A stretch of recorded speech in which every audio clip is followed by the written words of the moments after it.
last meeting. This will be the minutes of December 18th, 2014. Correct. So moved.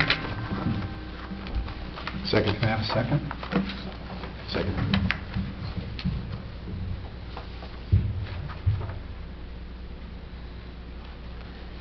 You need to... Roll call. Roll call. Roll call. Okay. I don't have a list. List. You can just do it by Yeah. yea or Okay. nay. Yeah. Ms. Boland? Yes. Mr. Arkelian? Yes. Mr. Aquafida? Yes. Mayor? I was absent, so I will abstain. Mr. Grasso? Yes. Mr. Barons? I was also absent. Mr. Monroe? I was also absent, so I'll abstain. Okay. So we got majority. Okay. Can I make a statement regarding the reorganization of the board? We were sad I was sad to learn that our chairman, Kevin Dewar, who how many years was Kevin on the board? I'm going to say probably 14 or 15, a couple years younger than me. 14. Mm-hmm. Deserves a proclamation or a Yeah. certificate or something. Yep. I'll mention that at the council meeting on Monday night. This is my second. Kevin indicated that he did not wish to be reappointed, so it's a big loss to the board. He was our chairman. He led us through some really complicated applications, and we're sad that he's no longer here. I want to thank Dave Glass for filling in as a vice chair for tonight's meeting. If you look at the planning board makeup, we have openings. We have an opening for a Class 2 member. Tom Karatz was our Class 2 member because he was also a member of the Environmental Commission. He asked not to be reappointed for 2015. In addition,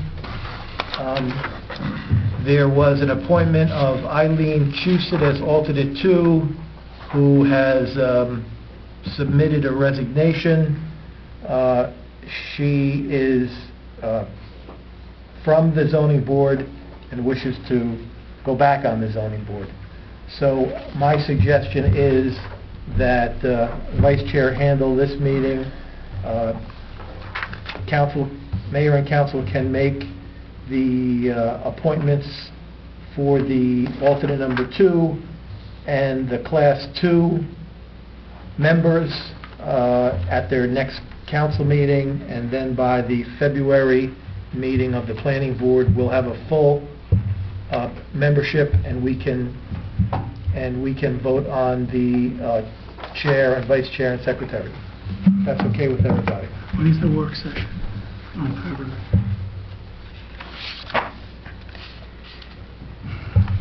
February 5th, we have a work session.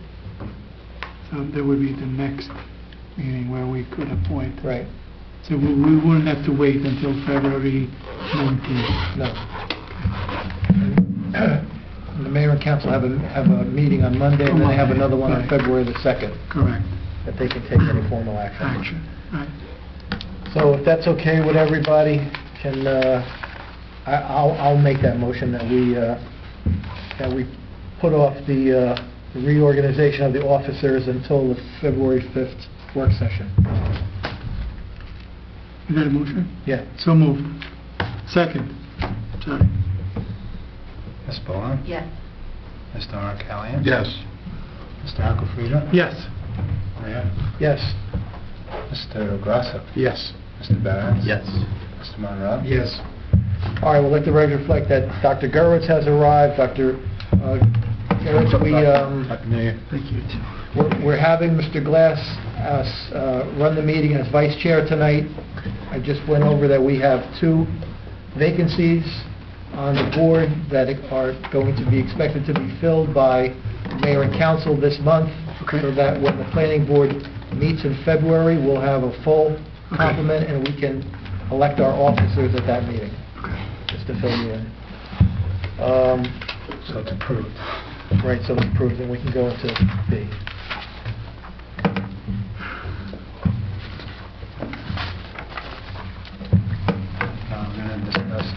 appointment of planning board professionals for engineer.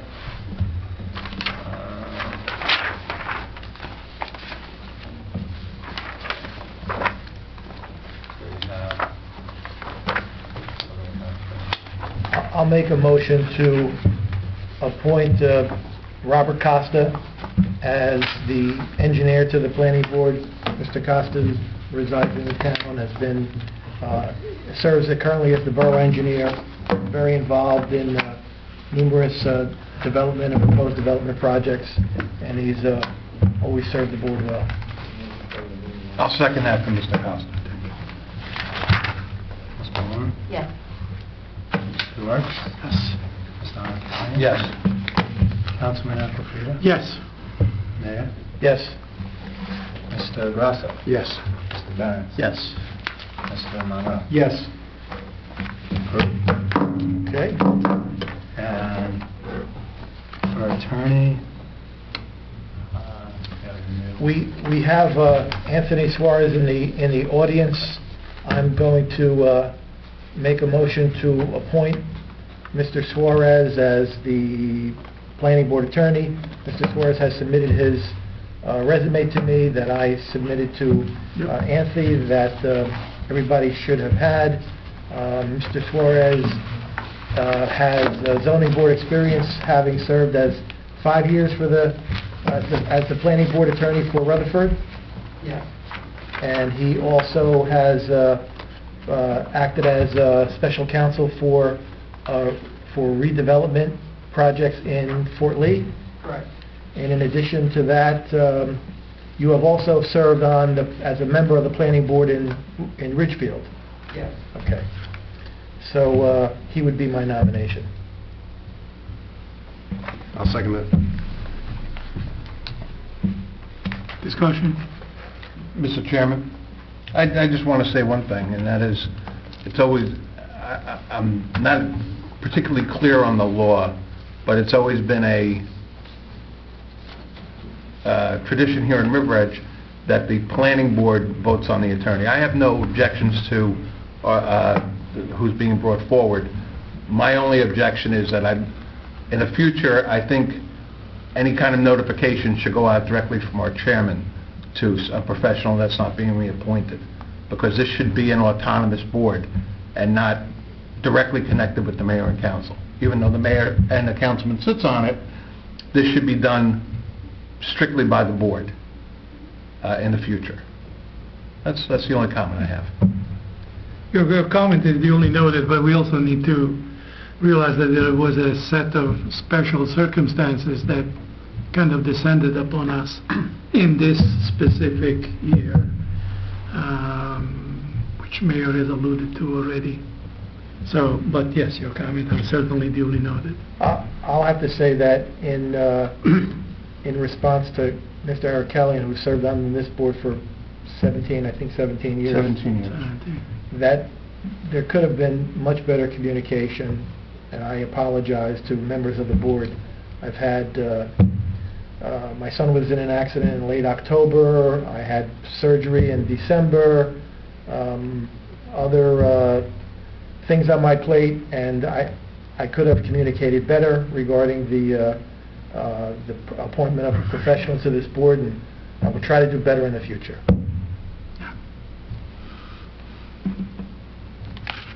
Okay. Motion to approve? Any other comments? Roll. Motion to approve? We already have Yeah, that. we already have that. Second. You have to- Ms. Boland? Yes. Mr. Gewirtz? Yes. Mr. Arcadian? Yes. Councilman Aquafina? Yes. Mayor? Yes. Mr. Grasso? Yes. Mr. Barron's? Yes. Mr. Monroe? Yes. Approved. All right, Mr. Suarez, come and take your seat. Come and join us. You're in for quite a year. He's not kidding. Can you put? Yeah. This is going to be baptism by fire. This is about 2 years that things have been passed. About 2 years. Never been slow. We've got meetings every month. Wow, last year, half of the meetings were canceled. What are you talking We had about? like regular work sessions last year. Yeah, the work sessions. We don't do anything there anyway. We always have one meeting. But it's busy. We canceled 7-Eleven. You had No, that was 2 years. last year was canceled for Last year was meetings. regular meetings? We Yeah. The canceled most at least exciting one. thing we did last year was signage approval. Well, that's true. Yeah, maybe, it just And seems... have it You lose track at the end It of just 17 years. You got food handles, food Right. licenses, that was it. Well, this year will be And different. we have, Yeah, okay, looks like it anyway. Oh, yeah. We have to do the one more. Planner. planner. Planner. Right.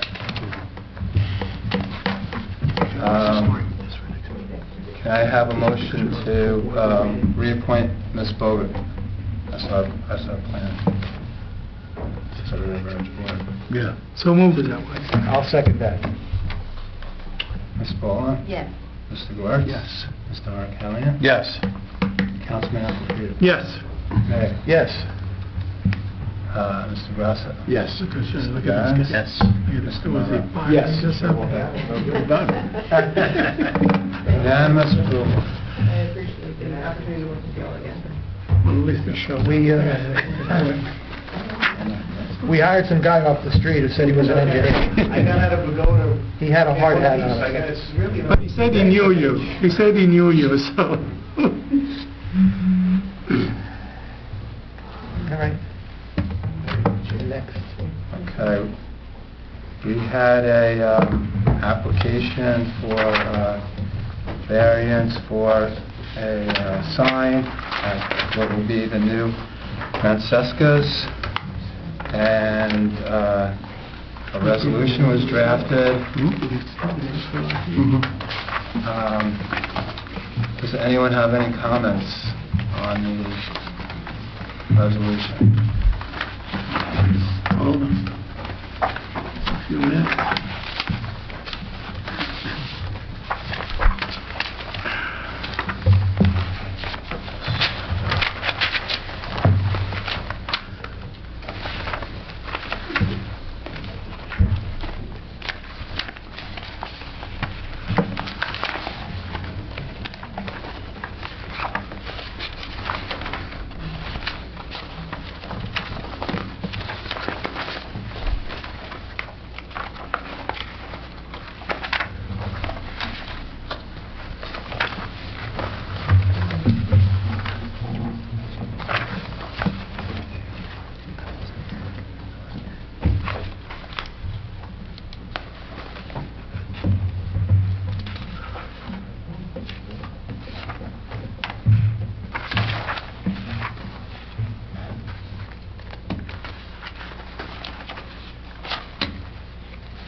So, Mr. Chairman, you're looking for a motion to approve the resolution, on application 2014-07? Correct.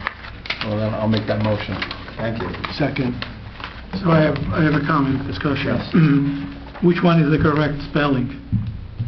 On the resolution, Francesca is, in my opinion, is incorrectly spelled with an S at the end and no apostrophe.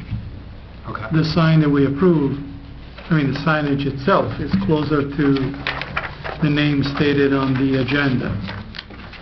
So we just have to decide which one is the correct spelling. Bridget? Sorry. I don't know, I'll look at the plans, give me 1 minute. There's supposed to be an apostrophe. You're the troublemaker. I'm going to say it's an apostrophe, yeah. I think it was an apostrophe. Yes, but well, that's why we need to.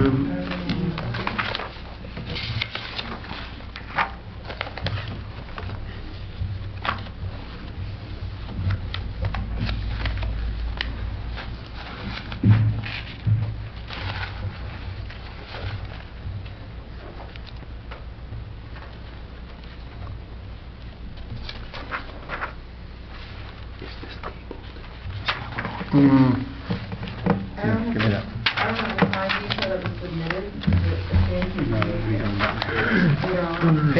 Page 5 of the resolution says that the front panel of the store will say Francesca Gourmet Foods. No apostrophe, no S. Yeah, it is. Here it's showing us.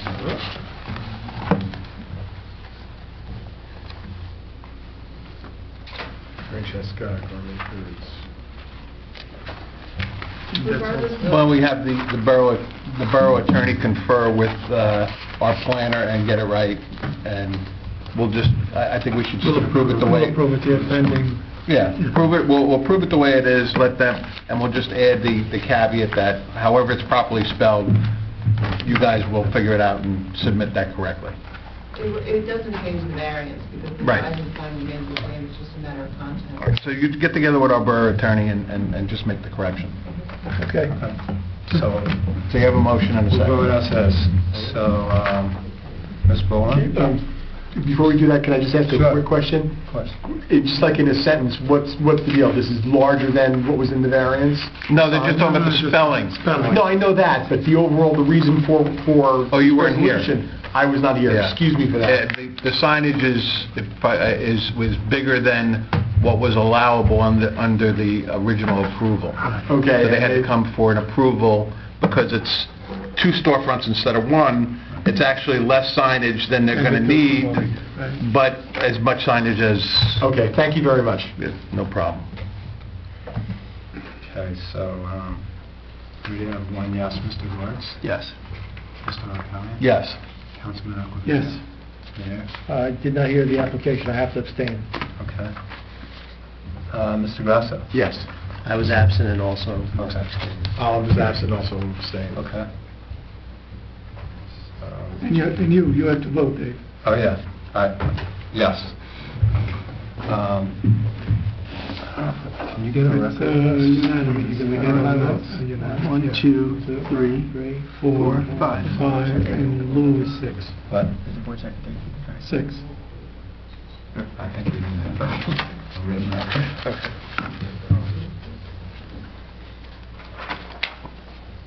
All right? Okay. Okay, next.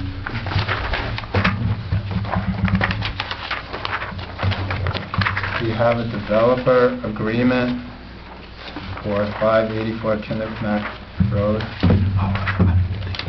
Site plan and soil movement application, which was originally approved and memorialized on August 16, 2012. 7-Eleven. This was this is the 7-Eleven on Kinderknack Road. The original developer and the applicant was Ideal Properties LLC. The property was sold to a new developer, 584 Kinderknack Associates, and there is a developer's agreement that is awaiting council approval, and I only requested that it be put on the agenda so that the planning board knows that there's been a change of ownership, and Mr. Costa, were you expecting the applicant's attorney to come and just give us assurance that... I called the applicant's attorney not once, but 3 or 4 times, and he's actually in the same building as the planning board attorney, and I can't seem to get a phone call back. All right. It's no big deal. Well, you can assure us that... What I can do, the only problem is, and again, I need to just put this on the record, Mr. Puccio, who is one of the principals in this LLC, is a client of mine. I've worked for the Puccios for in excess of 10 years, probably 15 years. I would think maybe Mr. Merman could fill in my shoes to do the inspections, but we have signed off on all of the plans that Mr. DeVell did to the application, the resolutions. I don't know if you did a final look through on your end.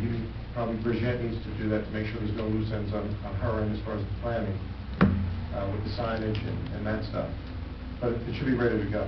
Okay. So I would recommend if you have a resolution on Monday night, sign it.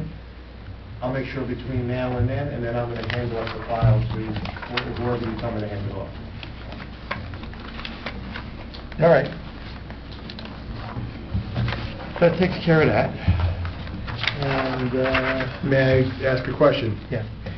When something like this changes ownership, the approval that we made for the building is somehow grandfathered in? There's not a concern that they have to come in and reapply, especially with new ownership or something like that? My only concern was to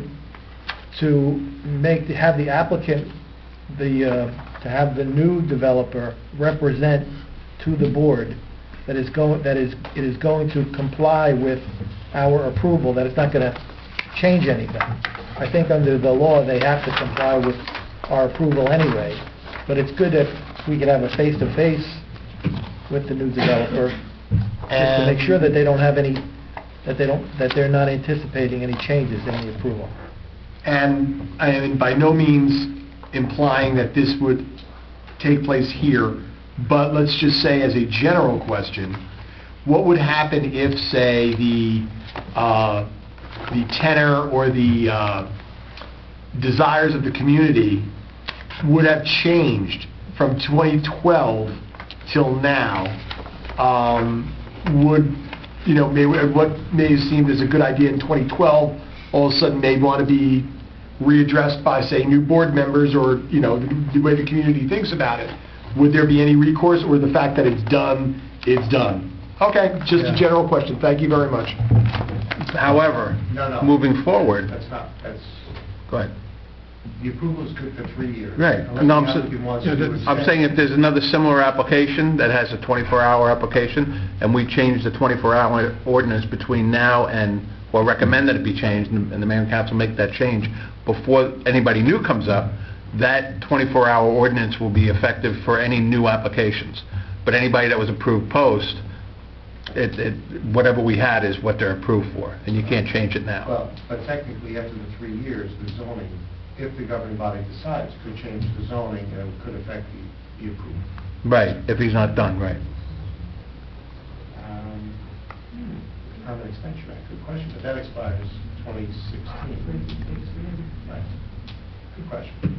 Yeah, we'll probably be extended under that also. Jump in every time.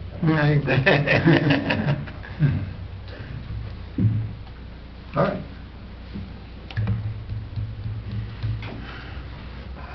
So, for clarification, just as a point of interest, they are going to, so because nothing's changing, they are grandfathered into the 24-hour ordinance, like whatever our current one is. I'm not going to go on record to say whether or not they're grandfathered in on anything.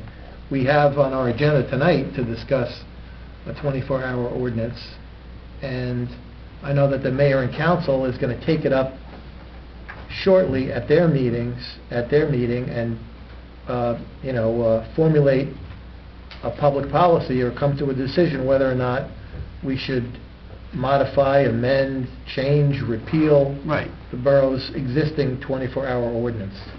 When the ordinance changes, all businesses, regardless of when they were approved, must follow the new ordinance. Nobody is, Grandfather. quote-unquote, grandfathered into the previous, like, all businesses will have to make whatever requirements there are in terms of modifications of personnel, security, or hours. No, I think the way I understand, our planning board attorney may have a different opinion than me, who may have a different opinion from our borough attorney, who may have a different opinion from Mr. Costa, who has half a law degree. 3/4? Oh, no. My father wouldn't let me go to law school. I wanted to. I'm frustrated. But anyway, there's a thing in land use law called a pre-existing use, and such that the River Edge Diner has been in 24-hour operation for so many years that it has been determined to be a pre-existing use. So we couldn't pass a 24-hour ordinance which would restrict the operation of the River Edge Diner. I was thinking more in terms of a 7-Eleven that was approved under previous administration and a previous ordinance. Right. Would the changing of ownership and the plan, even though it stays the same, but the ownership changes, if the ordinance changes, do they exist as pre-existing, or they would then have to follow whatever new ordinances? Well, it would be, again, Mr. Suarez may have a different opinion. Mr. Costa certainly have an opinion. The planner may have an opinion.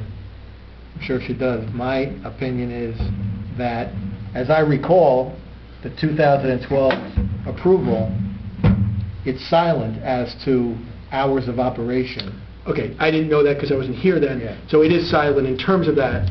We only indicated that they will have to comply with any borough ordinances. Okay. There's an opportunity between now and whenever this 7-Eleven gets built and gets its final CO for the governing body to pass an ordinance. Then that answers my question, that they didn't, that it was silent in the original approval. And What I've seen sometimes with a new regulation or a new ordinance is there's a period of time between when it's passed and when it goes into effect. So people have to comply with it, say 6 months on the date it's passed, or a year, or there's some type of phase-in. It can be arranged like that. Okay.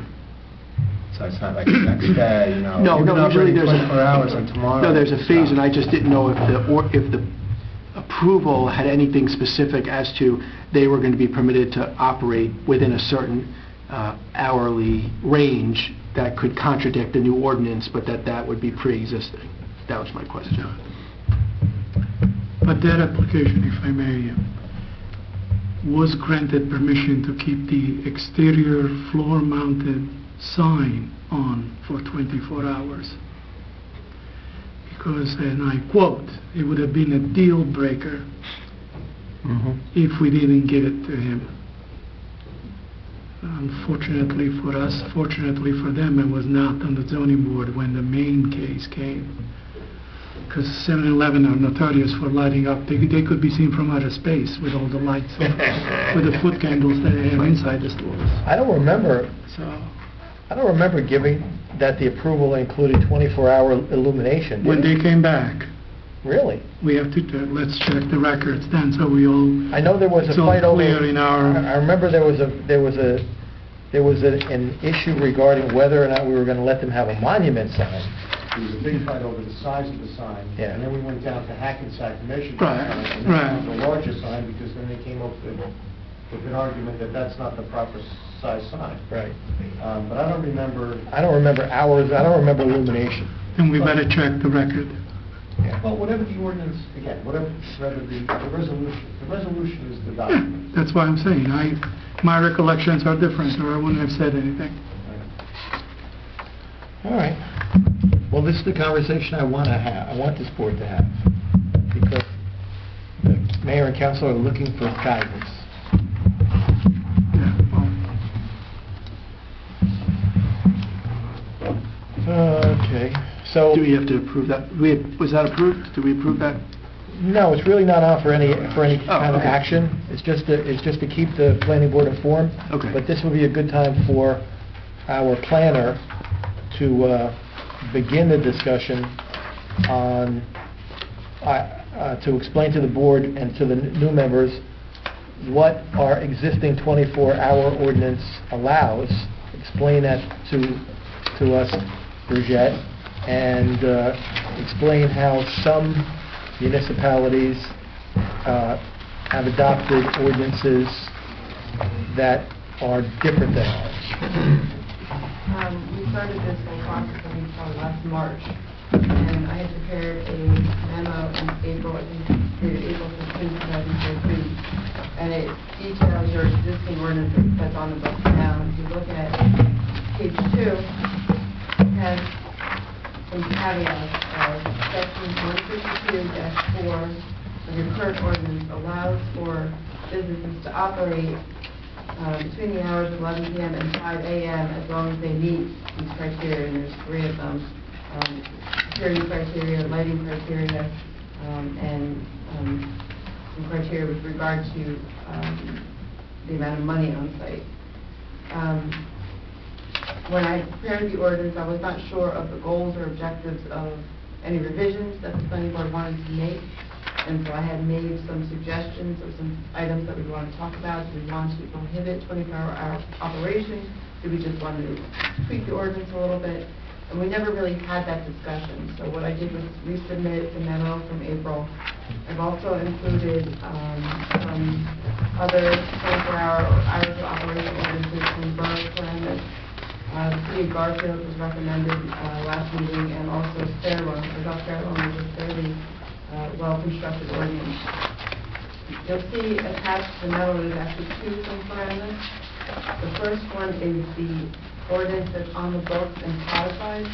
The second one is a ordinance from 2009, and it is an ordinance that was written and adopted while I was there, because they wanted to modify it to allow for certain uses such as bagel stores, coffee shops, gyms, stuff that needed to operate before 5 in the morning to actually be allowed to open. So we created this ordinance, it was adopted, but apparently there were some issues with the codification process and not currently on the book.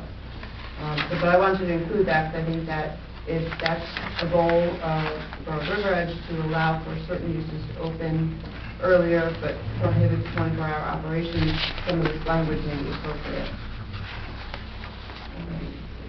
The third ordinance I have is from Fairlawn, as I had mentioned. And then there's certain criteria for if they want to open 24 hours, they have to meet buffer requirements, trash delivery requirements, outdoor lighting level requirements, and whatnot. And then the last one is for the city of Garfield, which I think is probably the most restrictive, and it basically prohibits anything to operate between midnight and 6 a.m. except for restaurants, taverns, and supermarkets. Did you, in your research, did you come across any ordinances that prohibited 24-hour operation within a certain footage from a residential zone or anything like that? Most of them include that. Most of them include that?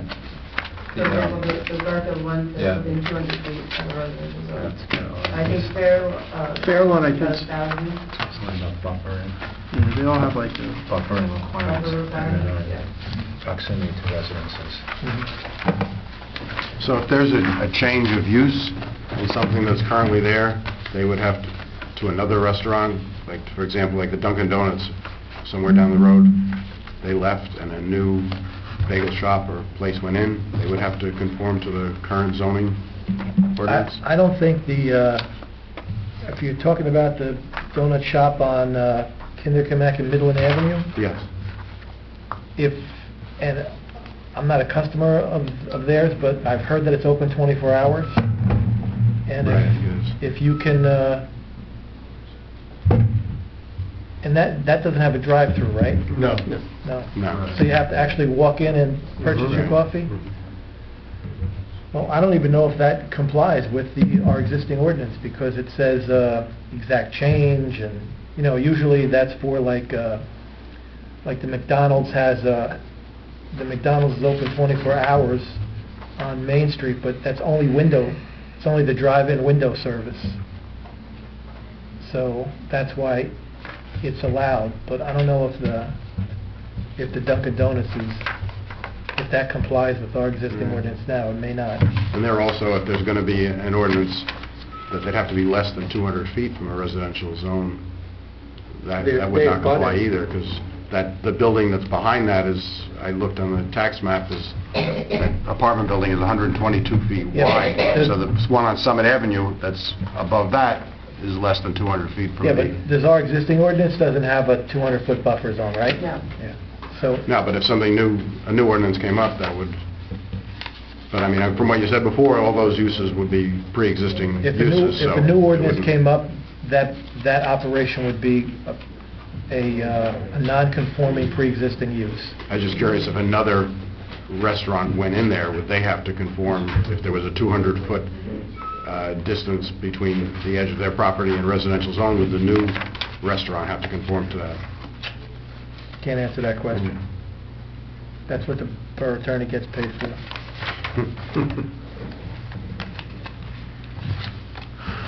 Fine. Ask him, he's right next to you. Yeah, so it's, I'm sorry, Mr. Borough Attorney, I know you're talking about me. With regard to that, if the new business came in and it's the same business as the old one, and he's not changing, the type of use, then it still would be under the old regulations. Some type of food business then, or is it some type of... Yeah, because like the mayor just said before, it would be considered, I believe it would be a non-conforming pre-existing use. Right, okay. Well, it's a topic of discussion, because I read through the other ordinances. Having multiple businesses open during the hours of 11 and 6 generally leads to strain on the local law enforcement and local EMS and fire and all of the resources of the town, and we don't have, for example, a very large police force to begin with. So take the New Bridge Landing, I don't even remember what, the old Kaufman Cruise, because that's what I'm always going to call it. Like if there are places that decide to stay open late and there are things that go on down there, that's going to take resources away from, other areas in the town. So I would think that we'd want to make the ordinance more restrictive for business types during those, say 11 and 6 or 11 and 5 or 12 and 6 to try and, reduce the strain on the law enforcement. Mm-hmm. Yeah, I agree with you. I think our current ordinance is a little too lenient in making any business able to operate during those late night hours. I don't know if the security requirements need to be stricter or more staff, or I'm not sure like what, or if we just should outright restrict. But I definitely think that it is way too lenient in its current format. I mean, you take Habit Burger as an example, and if they decide that they're going to be, a college hangout at 2 in the morning, then they may want to stay open, and if there's nothing restricting them, that could become a problem. I'm pretty sure their hours are just till midnight. That doesn't mean that they may not want to change if they suddenly realize that they're the type of business that can attract a different element of people on a Friday and Saturday night, You just don't know. And I'm just thinking ahead, if it's not restrictive and they suddenly realize there's an opportunity for revenue, they may want to alter their hours. And if our ordinance permits them to have a security camera and 2 people working and only take credit cards between those hours, we're not going to have, any recourse to limit that. And I don't think anything really good happens at restaurants that aren't diners between 11 and 5. Speaking from I experience. have a question. Mr. Chairman, I have a question for our attorney. Going back to what we were talking about a little bit ago, I know that the mayor had said that you might have a different opinion on the passage of a 24-hour ordinance, how it applies to projects that have already been approved subject to our current ordinances. Can you elaborate on that a little bit for us? Well, yeah, what I was saying was that he had mentioned before about pre-existing non-conforming use, and as long as you're not exceeding that use. But what about a project, we have a specific project that was on our agenda tonight to discuss, and it came up during those conversations. Let's say the council at the next meeting approved a 24-hour ordinance saying nobody can be open 24 hours except for the ones that are currently open 24 hours because they're grandfathered. Would that preclude an application that had already been before this board and approved from being allowed to be open 24 hours? Absolutely. It would. Sure. They're not a CO. They don't have a CO yet. This board... So I can't overrule... So it's a CO that triggers non-conforming... Again, I mean, mean, I'm not an attorney, But but once you get a that's- CO, then ultimately, once the certificate of occupancy is issued, you're in business. Prior to that, you can't occupy the building. That's not what I'm saying. That's not what I'm asking, Mr. Costa. What I'm asking is, if they haven't started building This yet, board would not have jurisdiction to override an ordinance. that, right, I understand that. That type of... But what about the mayor and council? The only powers are for variances, C variances. Right. But that's not what I'm saying. What I'm saying is, you have an approval in place. The approval is subject to the current ordinances at the time the approval was made, correct? Correct. Okay. Now, somehow the ordinance, any ordinance, gets changed, and it's contrary to what was originally approved by the person that's building the property but hasn't built it yet. It's either what Mr. Suarez just said, it's non-conforming, but in my opinion, if it's not built and it's not CO'd, it's not there yet. Particularly if the resolution silent that specific issue. And even if it wasn't silent, this board wouldn't have jurisdiction over a timing ordinance. And Jim, what I think is controlling is the term non-conforming pre-existing use means that the use has to exist, and the use has to be legal. So if you just give an approval on paper, and there's no building permit issued yet, and there's no CO issued yet, you have an approval, but you don't have a use. Once they get their CO, the use begins. So up until the day they get their CO, they're subject to whatever ordinances are in place on the day the CO is issued. So it's triggered by the CO, not by the building permit, or not by the approval That's of what the I'm board? saying. Probably their attorney would argue, no, the use isn't permitted. I don't want to, none of us want to wind up in court here. Application Right. for use variance Yeah. runs with the land. This runs with the land, and you're wrong. But I think until you actually CO that building, I don't think you can... What's your opinion? Yeah. Yeah. Well, actually, the attorney or the applicant would say, hey, I got my approvals and they run with the land and I can sell it like that because it made it more valuable if it's, a better use for, marketability. But in the end, the town's argument would pretty much be that you did not occupy the building, it wasn't being occupied for that use at this point, even though the board gave an approval, and you have a resolution, that was adopted by the board, but the argument would be that, until you get to that point where you're actually occupying the building and using it for that usage, that it wasn't subject to that ordinance. So they could change it at that point. My Did that answer your question? read on these example ordinances is there's no exemptions for pre-existing operations here. There's no, I don't know the... You can write an ordinance such that you might have certain conditions or exemptions for existing businesses. Or you could have an ordinance that says, for existing businesses within 6 months, this will become effective. Or you could have an ordinance that says, this ordinance will become effective for all new businesses on the day they go into operation.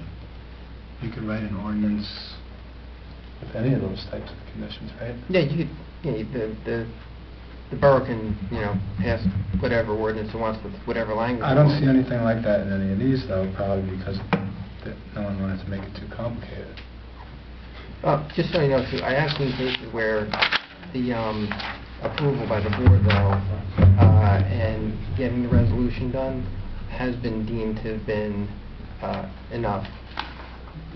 I kind of seen on kind of both sides, kind of like... So we really don't have a firm answer how this is going to, this would pan out.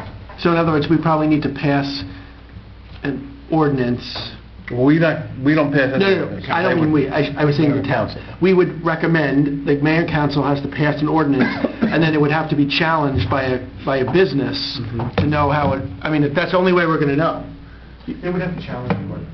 I'm saying they'd have to challenge the The ordinance. validity of the ordinance. Okay. And I believe there's an assumption of validity on the borough side, so it's a higher... Assumption of validity, and they have to bring they have to bring their prerogative writ action within 45 days of the passage of the ordinance. It's complicated. It's complicated. So, And the non-conforming pre-existing use doctrine it doesn't appear in any ordinances because it's a doctrine that's created by the courts Okay. to deal with the So that's a facts- judgment issue, yeah, that's not a... to that's deal not with an- the facts of a given case. Okay. Can I make a recommendation then that the town consider a restriction on businesses of operation between the hours of, 12 and 6? We What? we would prefer to have a recommendation from the entire board, No, I'm from a recommending... singular member. What? So you're making a recommendation to go to mayor and council? No, to the board, Okay. to recommend to the mayor and council that we consider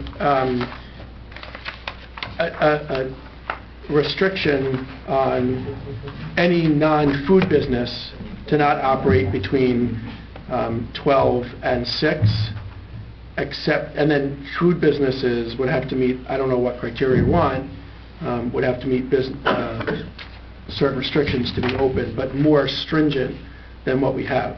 For example, I think it was the Paramus one, where if you do most of your business before noon, then you can open earlier. So like, the bagel shops can open before the hours that are restrictive. Gyms. Yeah, gyms, bagel stores, literally, I think it was the Paramus one that says, Life figures it all out, exactly. that says that if the bulk of your business is done before noon, you're permitted to open earlier. Point of order question, if I may? Yeah. How does this board make a recommendation to the mayor and the council, and what are we responsible for in that recommendation? Well, we could do it informally or formally. The informal process is that Councilman Aquafreda sits on the council, I'm the mayor, we can hear everybody's opinion, and then bring it back and have a discussion with the entire governing body. That's one way. That's why we put it on the agenda. The other way is that if the board wanted to actually, now that we have three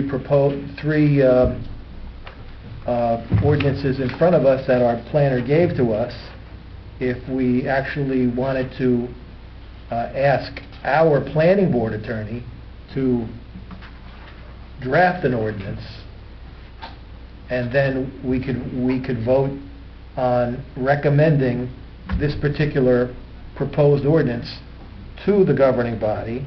That would be a more formal process. I don't know if we have to be formal or not. I just want to hear everybody's, for tonight, I want to open up the discussion and hear everybody's opinion. Okay. Thank you.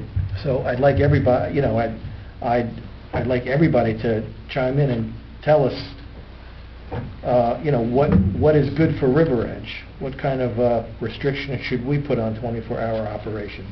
Should we tie it to within certain footage of a residential zone or not? Should we include that? Should we include that it only applies to certain types of businesses and it doesn't apply to others? Like we have the CVS, which I think their prescription services open later or something like that. Actually, I don't know. I don't I know that the they always teacher- have the Teaneck one is the one that they always say if you need Yeah. 24-hour service. Right. go to I the think Teaneck it one, closes I'm not at, is sure. it 9 or 10? I don't remember if it's 9 or 10. It closes at, I don't remember what hour. Before the store closes. Yeah, it definitely closes before the store closes. I just don't remember what hour that is. It's either 9 or 10. Some drugstores have drive-throughs. Yeah. Right. I don't think we have one. No, there's I none. don't know if there was any plans to put a There drive-through was. at the... There were plans. But they to put- took it out. They took it out because of the thing that goes behind, there was actually, in the original plans to be But a drive-through. the final thing didn't have it.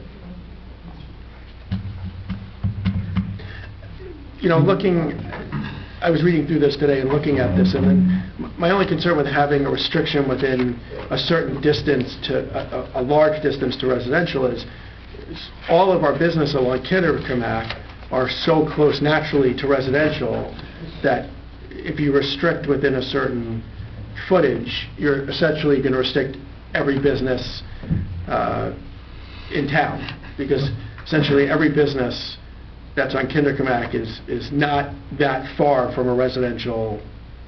I think that's why you want to consider the That's why you- buffering. But if you have the restriction that's connected to a time, it's not that, it's not onerous to comply to. You know, like if you have, that a business can't operate between midnight and 6 a.m., you have to think of what businesses on Kinderkamak Road could possibly want to operate between those hours. Well, no, that's true. I think, I mean, like Sanducci's, they close before midnight, right? I'm not sure if on the weekends that they're still there, but I was thinking more in terms of like the bagel store up on Kinderkamak. I don't know what the exact distance, I always get which one's called which, but, you know, if they want to come in at 4 or 5 in the morning, if they're only at that certain distance from residential, they won't be able to come in at the hour they want to. So then there needs to be, I don't think you want to restrict a business like that, or... No, you don't. You know, our Dunkin' Donuts, you don't want it to be that they can't open until 6 in the morning, but they're very close to, you know, residential. So I'm taking that into consideration in terms of the distance to residential, unless there are going to be other considerations in the ordinance for those specific types of establishments. Right. So, you know, just open it up to the board regarding, you know, like coffee shops or bagel shops. When would you recommend that they're, you know, they begin operation? 5, 4? I don't know, what time are the bagel stores open? 5? 5 or 6, I would imagine. I think 5. Well, at least they 55. start cooking at 5. I don't know that we really need to have a restriction on them. I mean, you know, what damage... Well, it's, Dunkin' Donuts operates 24 hours now, right? So is that something we like or don't like? Or I don't not? like, I personally don't like them. If you could walk in and buy a donut or a coffee at 3 o'clock in the morning, I think it's a potential, you know, it's a potential law enforcement concern, because they could easily get held up or robbed. If they just had a drive-up window where, you know, I don't really have a problem with them being open 24/7. Just ask, just for point. But that's just my personal opinion. Sure. Is it you don't, or you do, or you do not have a problem with them being open 24/7? If it was just a little window... What's the difference between that and the diner? Just on the basis of your concern. No, my concern is that no matter what you do with an ordinance, the diner is always going to be a non-conforming pre-existing use. Same thing with the bar, with like feathers. Wouldn't Dunkin' Donuts be the same thing? Yeah, wouldn't Dunkin' Donuts be the same thing at this The point? difference with the diners... I don't think so. I think that our current ordinance, I don't think Dunkin' Donuts satisfies our current ordinance. They don't comply. They don't comply. No, because they take non-exact change over $5. I mean, not that I've been in there in the middle of the night. Yeah, but they're pre-existing Yeah, but the diner's been non-conforming. there for... They pre-exist the ordinance. The diner's been there since the... 50. So 50 years versus 10 years is gonna... Yeah. Ordinance change.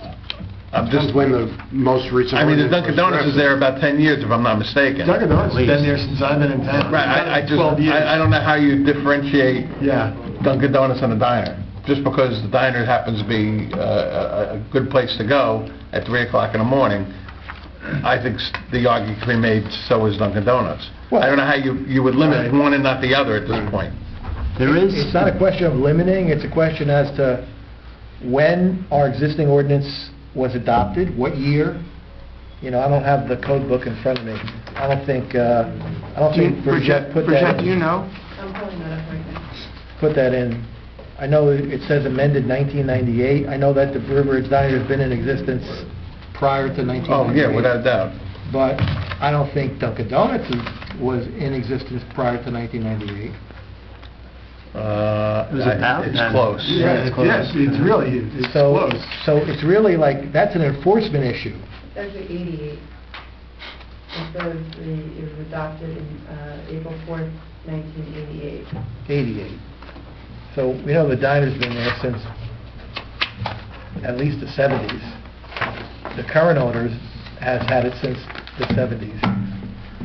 Paramus has a provision that differentiates between different food establishments, some with liquor licenses, say, who are governed by other, I guess, state statutes that limit their hours of operation, and maybe that's a way of differentiating. Because the town has, what, 3 liquor licenses, so then you could say there would be 3 establishments open versus every single food establishment. Well, they're exempted from our current ordinance. Yeah, you always have to... Automatically? You always have to Oh. exempt alcoholic beverage licenses from this ordinance, because they're controlled by state Yeah, so we have no say. by state regulations as to when they can allow the sale of liquor. Okay. Yeah, they Actually, I can't. think liquor, I actually think that's by borough ordinance, because there are many boroughs that allow up till 3, and then there's a lot that allow up to 2. I believe that that the closing time for a tavern is actually structured by the borough as well. Because the ABC is controlled by the borough now, not by the state. Yeah, but it's a separate ordinance that we Right, have. so that definitely is, yeah, and it should be. I mean, you don't want to limit a bar to close at 12 o'clock at night. Yep. I'm going to go back to our borough attorney just for a second here, because I'm just, before we move ahead with something that doesn't make us look very good in the light, any existing businesses, can they be retasked by an ordinance to conform to a new time period if they've been using that time period all along? Well, I don't know the ordinance off the top of my head, but the one you're talking about, you're changing it to a different time? If the borough's current 24-hour ordinance is currently being enforced correctly, and businesses have been, the ones that are open are doing it correctly, and the ones that aren't are not, are closed, it doesn't really matter. And the borough council changes the ordinance to be more restrictive, say. Let's say they decide that they don't want anybody open within 1,000 feet of a resident, and I'm just using it as an example. Could then, the next day, the diner, Dunkin' Donuts, and everybody else be shut down because, at midnight because the ordinance has been changed? Or does everybody become grandfathered that's been open? Yeah, I mean, I think it's happening in the Palisades Park with the diner over there, where you couldn't, you can't change by ordinance the business that had been functioning already under the prior ordinance. You can't do that. Sort of like taking from them at this point. And So then the discussion of our current businesses that are open for 24 hours possibly should go downstairs for review to make sure they're complying to our current 24-hour ordinance. And then let the building department come back to us and say, look, this customer, this business is, this business isn't. The only problem is I don't think anybody's really truly conforming to our 24-hour ordinance, the way it's written now. If you're saying that, Dunkin' Donuts isn't complying, well, you know what, McDonald's isn't complying either. No, I don't think anybody's complying. And so, I mean, and we're opening up a big can of worms, that's my point. And then the other question is, if they're not complying and you pass a new ordinance, if they weren't complying and you didn't close it down, can you then enforce it with a new ordinance? Well, right now, I can only think of 3 businesses that are open 24 hours. We have the River Edge Diner, which is clearly non-conforming pre-existing use. Right. Before any of these ordinances were in effect. And then we have McDonald's, that only has a drive-in, drive-up window, and they have security cameras. And we have the Dunkin' Donuts. So, right now, we're really only talking about whether or not the McDonald's and the Dunkin' Donuts comply to our current ordinance. But we have like 5 more food establishments that are probably going to open up this year. Right. So before it gets like totally out of hand, we should adopt an ordinance that everybody can follow. And that I do agree with. Yeah, I agree with it also. That also includes another Dunkin' Donuts, doesn't it? Yes. It includes another Dunkin' Donuts, it may include another 7-Eleven. Right. And we have a current 7-Eleven that we're going to want to function under this ordinance. Yeah. Until they have a CO, Yep. they can't, they would, if they don't have a CO, if we pass, if the mayor and council pass an ordinance before the 7-Eleven has a CO, they would be obliged to follow that ordinance. Absolutely. They would be pre-existing conforming. Right. So if we Exactly. want them to be restricted, then an ordinance needs to be passed before they get a CO. And I still think that that part of the law is still up to interpretation. And Because as the- once you've approved something subject to the current ordinances, and then you change the ordinance, I can't imagine the CO being the trigger. It just doesn't make sense to me. And as the incurred cost of knocking down the other building, expect a problem. So let's, this really is absolutely, let's get this airtight and correct. But the good news is, moving forward, we can restrict anything new by the new ordinance. And that, I don't think that's up for interpretation. I believe that that's fact, correct? And quite honestly, I'm the one that's been pushing for us to review the 24-hour ordinance. And I'm in total agreement with the mayor that we need to be more restrictive because we don't want to become the barrel of 24-hour operation. And a lot of places are looking for that. And you drew our attention to The Garfield, which to me, I love the Garfield ordinance. I think it's restrictive enough. I think the way it's very well written. I've had to deal with it over in Garfield on an application, and I represent a client that has a big strip mall there, and we've had to deal with it numerous times, and it's worked very well for the town. And I think it's worked well it was fair for the owner as well. The Garfield law ordinance is certainly not complicated. I mean, you can Very read it, easy, and you yeah. can read it and understand it.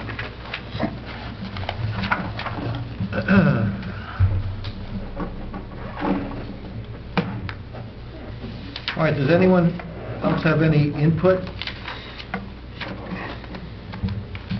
I think last time we talked about a question of implementation, where it goes in the ordinance, whether it's part of the zoning ordinance or part of the general ordinances versus who has the authority over it. Uh-huh. For instance, like an applicant comes in, do we have the authority to grant them a variance or whatever you want to call it, for different hours, or should that be a provision of the mayor and council? I think, and Mr. Suarez can give us his opinion, but the planning board has no authority to grant, to pass a resolution that's in variance with an existing ordinance. Mr. Mayor, if I may, currently, your ordinance, you're right, it's not part of the land use ordinances, it's not a zoning code, it's not, we have no jurisdiction over it. The nuance of the Paramus ordinance that was written is that it has a section in the Borough Code, a licensing section, but if someone wants to come in for those extended hours, like a bagel store, there's actually a section of the zoning code that is triggered.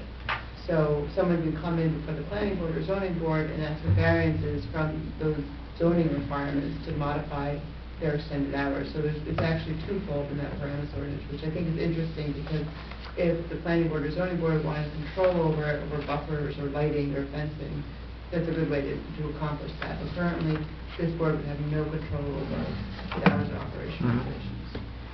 Okay. So if I read the Garfield, 7-Eleven would be exempt. If I'm reading, yeah. As it's written, except for the footage, Right. The buffer. Mhm. Otherwise, as I read it, it would be exempt. That's correct, because it's a What food operation. what part of it? That last piece. Shall not apply to supermarkets, grocery, or convenience store, primary purchase, is package form. However, such as shall not be located within 200 feet of a residence or residential. Which also would include Dunkin' Donuts, McDonald's, Carousel, every food store that wants, pizza place, Yeah. Chinese restaurant, Japanese, every one of those would fit in that ordinance as being able to stay open. One of the provisions Within that... 200 feet, so... No, I'm saying minus the buffer, Oh, right, okay. If we're grandfather, if we can assume that our current businesses that are open 24 hours are grandfathered, the provision in there that it's takeout only would halt Habit Burger and anything else that's going in down at the other end of town, with the exception of the Dunkin' Donuts. Although that's Well- dangerous, well- because the fast convenience is, you're taking and sitting down, so they could argue that if they wanted to, like it Well- gets gray. But to apply what you said, like Carousel and Chinese takeout places, none of those places are open beyond midnight. And their hours were set, if I'm not mistaken, most of them were set in approval with the food license, because we typically do that. I'm thinking more in terms of new businesses, not what's existing. We don't, like, if something's going to come in, it should be definitely clear to them what their hours of operation can be. It can't, we don't want it to be gray so that they can find loopholes so that they can stay open. It needs to, I mean, I would want it to be sort of cut and dry. Well, I'm going to just throw this back out there. As the planning board, we are responsible for granting food licenses. So anybody that comes in and handles any kind of food has to come before us.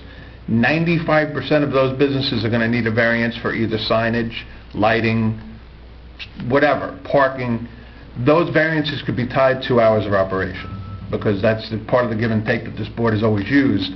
And we've always said, as a matter of fact, that the last grocery place down by the Chinese place that had just opened up, we set their hours of operation.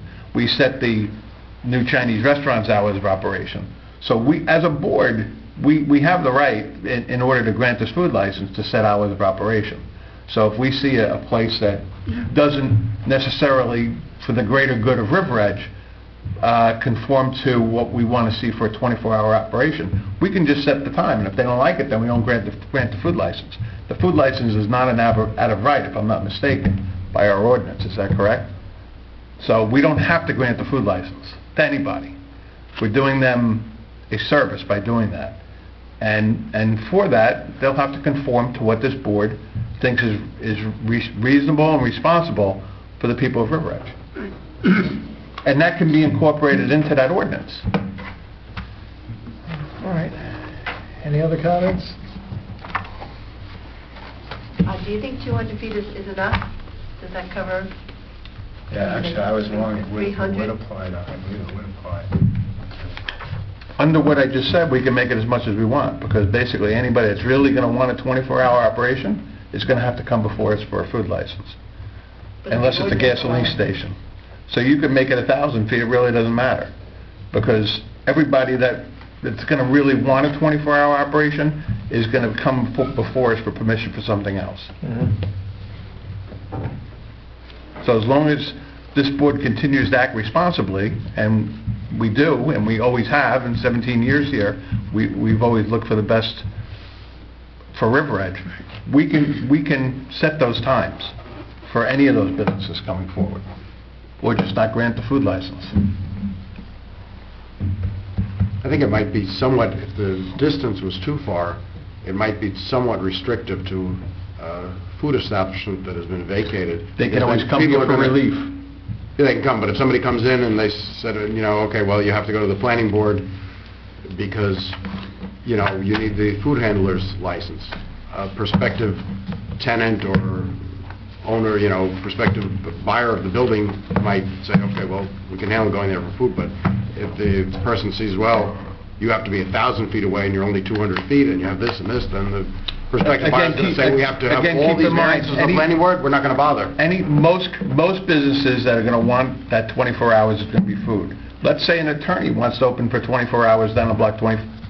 Well, that 1,000 square feet is going to restrict him from doing that. He'll still have to come before the board for relief. But So either way, we're controlling those 24-hour operations. Mr. Suarez, do we have right to override the ordinance I didn't, can we override the ordinance?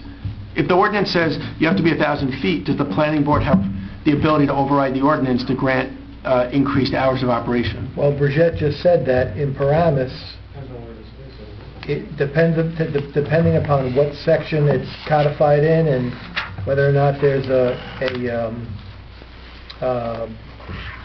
section that could grant relief.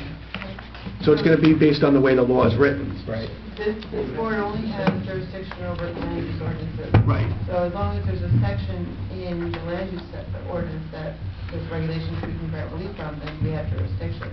But typically, there's also a licensing section in a different part of the ordinance which you can't address. Right, that's what I'm saying. So it's going to be dependent on how it's written. Correct. Because the planning board... Well, you give site plan approval and You have to have a related, site plan and attached to it, related. Otherwise, the board wouldn't have jurisdiction to review it.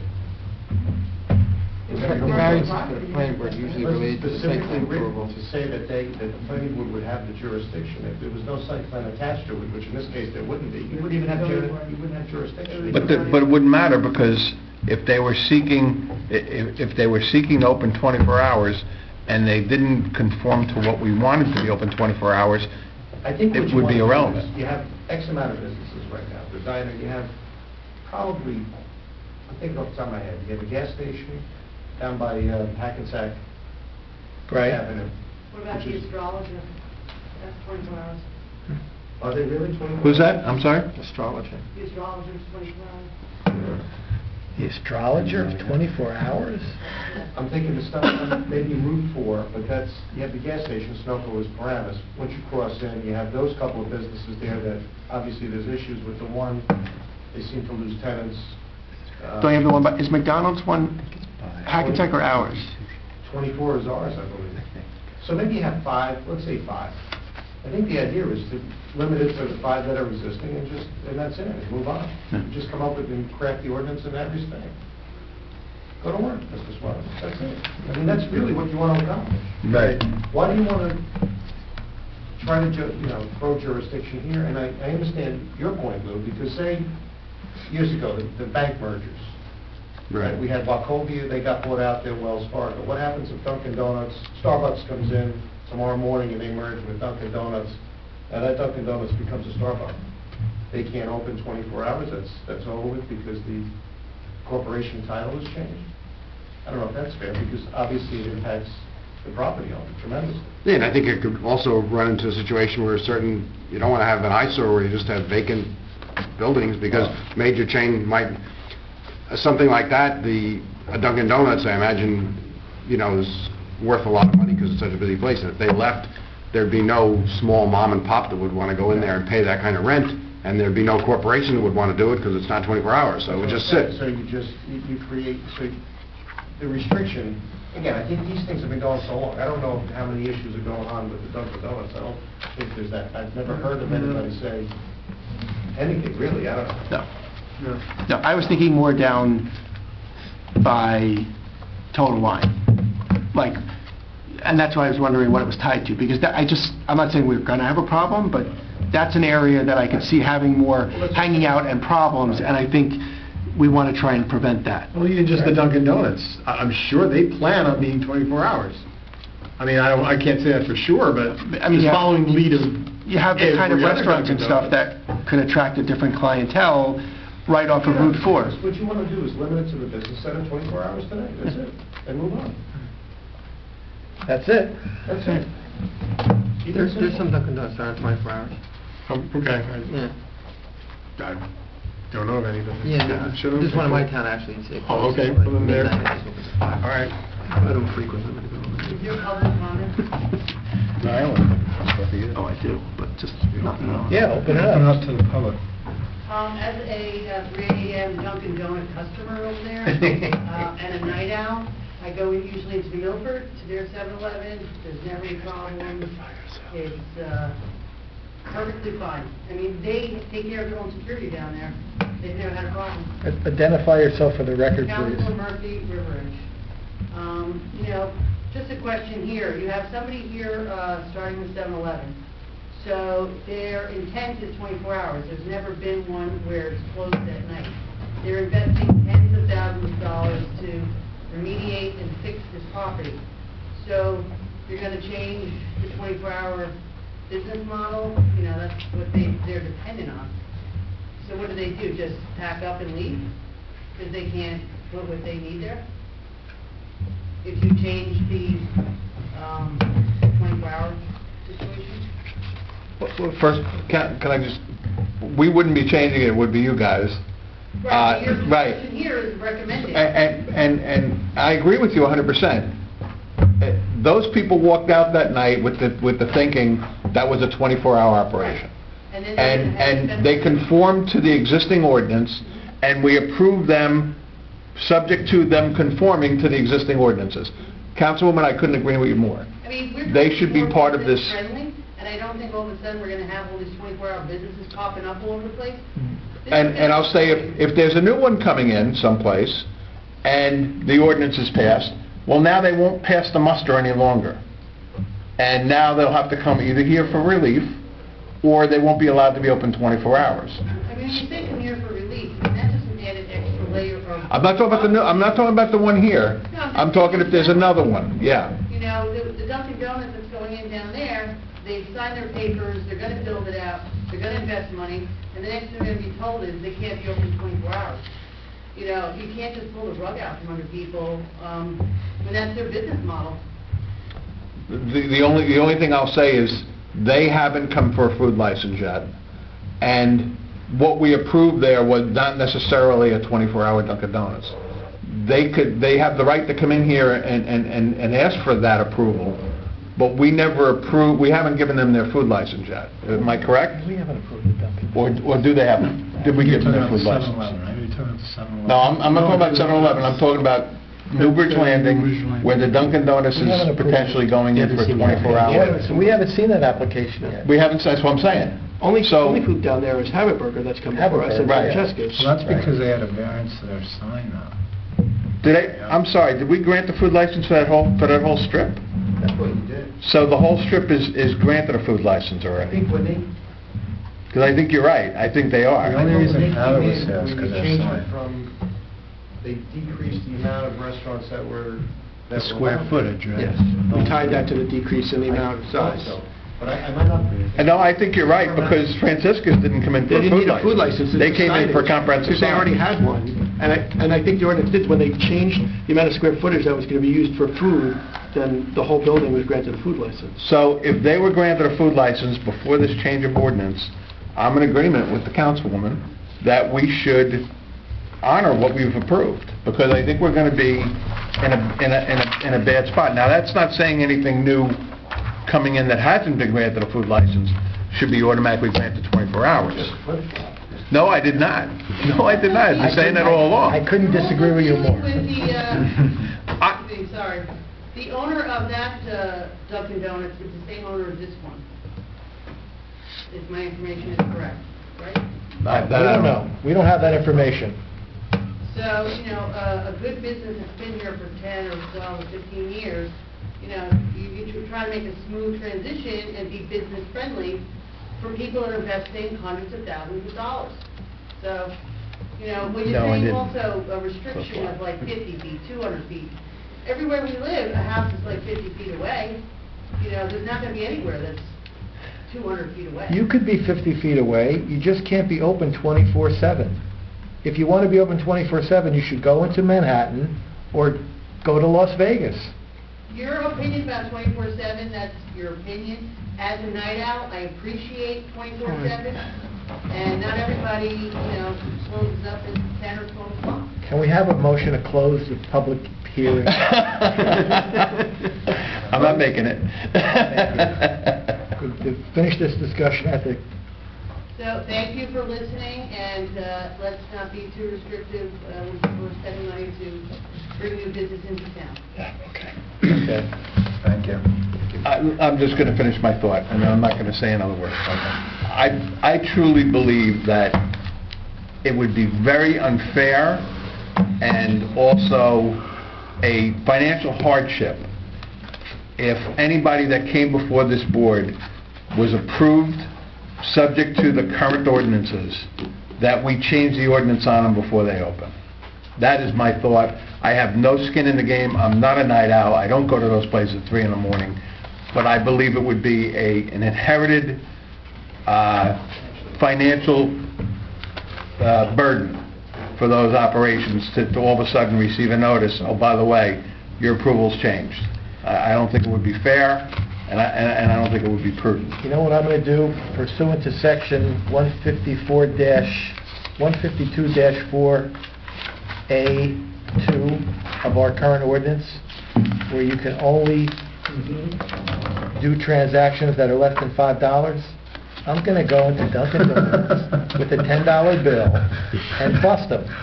That's what I'm going to do. Uh-oh.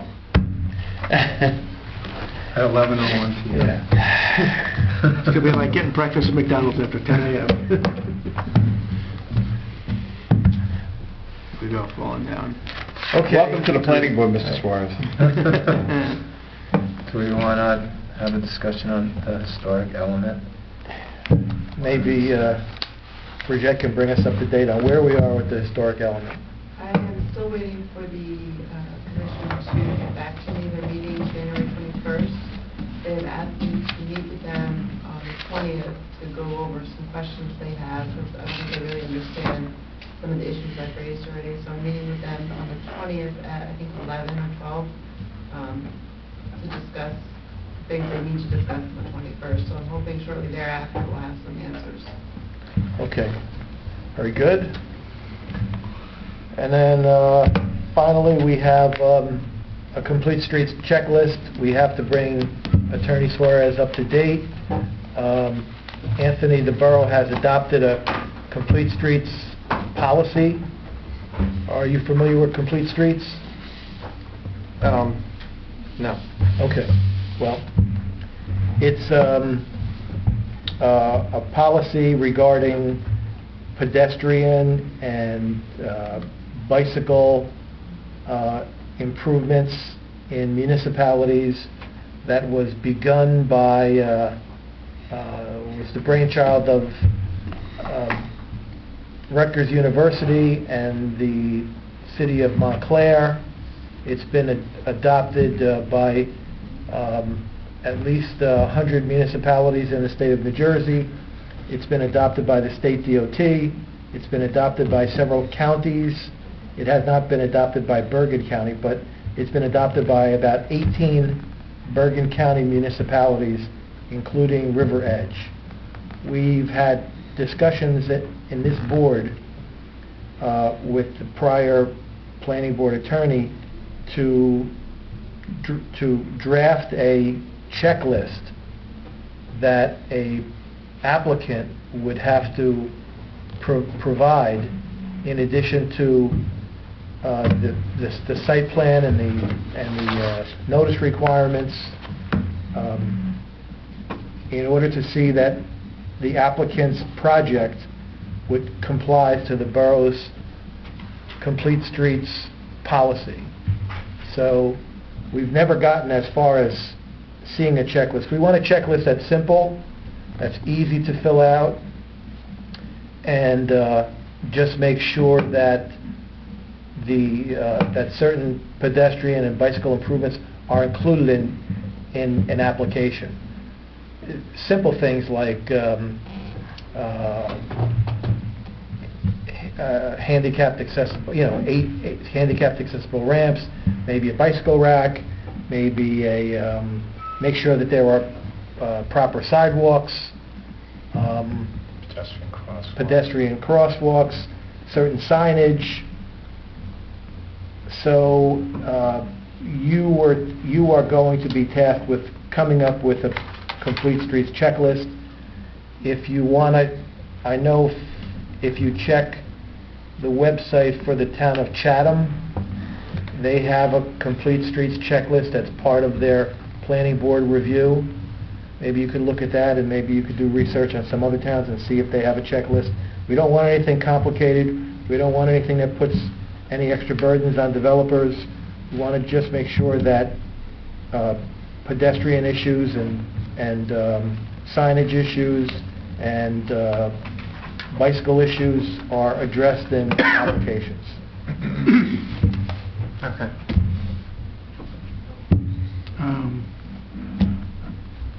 If I may suggest to Mr. Suarez, call Auntie, our planning board secretary.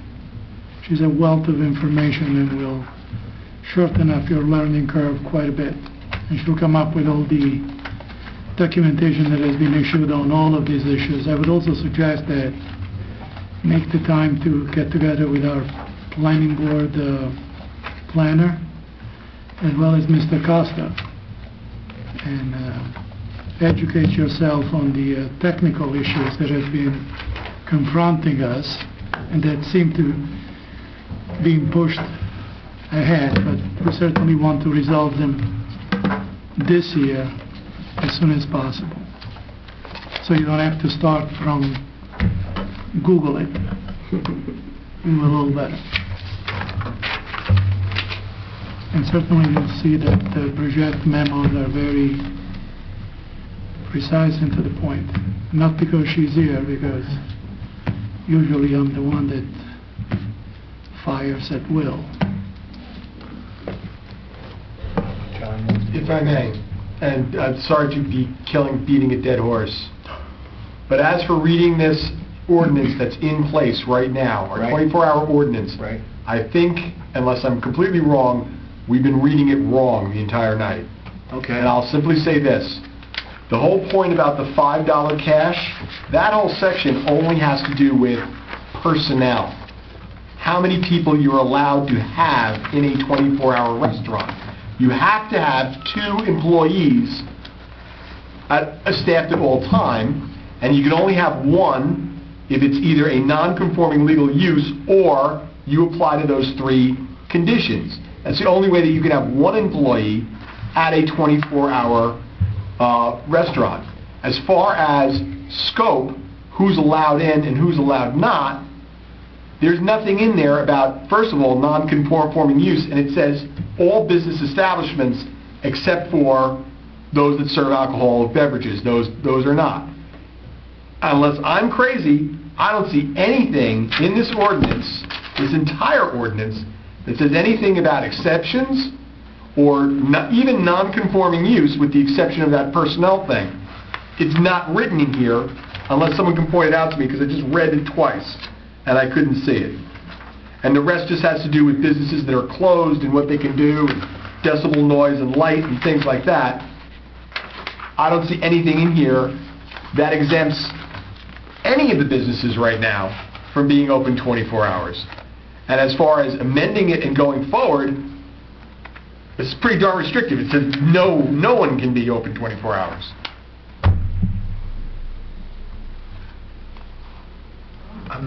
I'm not following you. Are you saying this ordinance is restrictive? Yeah. Right now, this ordinance says no one can be open 24 hours unless alcohol is the only thing that restricts it. No, it says you can't be open between 11 and 5 unless there are 2 employees. So if you have 2 employees, you can be open between 11 and 5. Right. If you have any Or- business with 2 employees, you could be open Or 24/7. if you're a gas station or pre-existing use, you can have 1 employee and stay open between those hours if you comply with those Does three that conditions. in fact state that those businesses can stay open? Or is that only saying how businesses that are open 24 hours can be staffed? I think it says, if you have 2 employees, you could be open 24/7. Right. If you're a gas station, or if you're pre-existing, which is a legal non-conforming use, you only need 1 person. Only, And You have to meet those criteria. you have to meet the criteria. And in addition to 1 or 2 people, you have to have a security camera, and you have to have signage, And not only take exact change. and take some exact change. That's only if you have 1 employee. Correct. Right. Correct. So basically, if you have 2 employees, you can be open. Yeah. That's what I read it. And And you can buy the planning board coffee with a $10 bill. Unless they only have 1 person on it. So maybe Dunkin' Donuts is conforming because they have more than 1 person on premises. Then what does 152-3, letter B mean?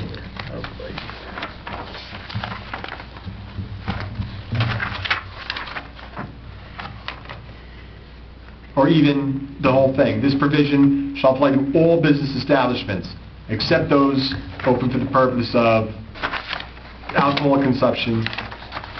Right. So if All right. there's a state or federal law that preempts this goes away. That's basically what it Okay. says.